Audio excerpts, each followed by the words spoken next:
Hello and good afternoon. The sun is still shining, so it's still a very bright day on this bank holiday. And now I am at Chorleywood station. So like I said, we're around about halfway through the total day of travelling. Before we reach the capital. But nonetheless, I hope you enjoy it as we go down the line.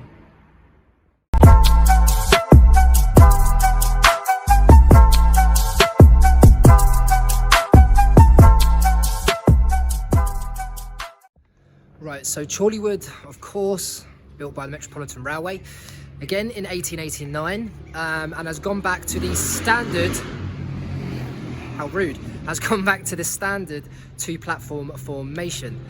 Service-wise, again, Chesham, Aldgate, Baker Street, Marylebone and Aylesbury. So you're going to hear them quite often, but no, like I said, managed as well, London Underground. But the services are quite frequent, especially on those type of services. But no, Chorleywood is a very, very weird looking station. Very weird. When you head out to the entrance of the station, you will see exactly what I meant by odd.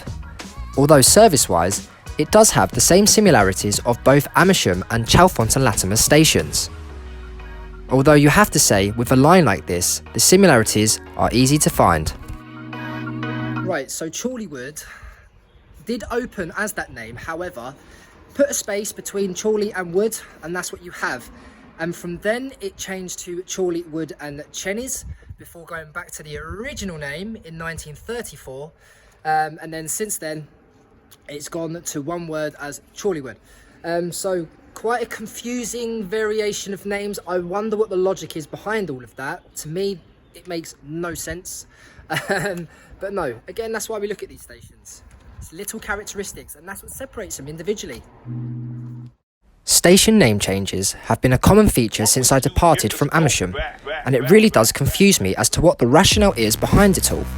But I will say, I am glad they have kept them to an easy standard for the modern day passenger. So, as we're still on the London Underground, I've got a bit more information for you commuters from central London. If you're going to come here, you're in zone 7. So, makes sense. 9, 8 and 7 is where we're at.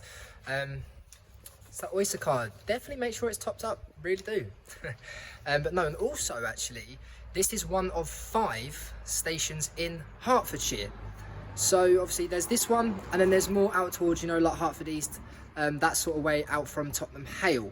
So that's, on a different line on the underground. But it all connects as one county. The one advantage of having these metropolitan services mixed with Chiltern is that you don't have to stand in hot and crowded platforms deep underground. Although, to play devil's advocate, you could argue that it misses the point of even being called the Underground. I'm just walking through the subway across to the other platform. Journey time is about 35 to 50 minutes to central London, again depending on the service you take. So in mileage, you're around about 20 miles away from this location. But no, like I said, I mentioned Chorleywood is a very weird looking station. And to be fair, it is. The actual entrance to the station is right on the main road, so there's not much to actually look at. Definitely looks like it's been taken over by modern times. So, to be fair, actually, as I'm walking, there's quite a few adverts for Buckinghamshire Railway Centre. So, but like I said, it all relates to the Metropolitan line. So the history here is massive. It just needs to be looked at. As I've said, there is plenty to learn and see here. But now, as we are only 2 stations away from London Marylebone, I can't help but feel excited to reach the capital. Okay, and that is now Chorleywood ticked off. I have to say, it's only around 1 PM and we are cracking on with these stations very well. Albeit, I started at around 7 AM and won't finish until around 7 PM. So we've got a full 12-hour day. But nonetheless, we're nearly towards the end. But no, next stop is Rickmansworth. And I'll see you there as we go down the line.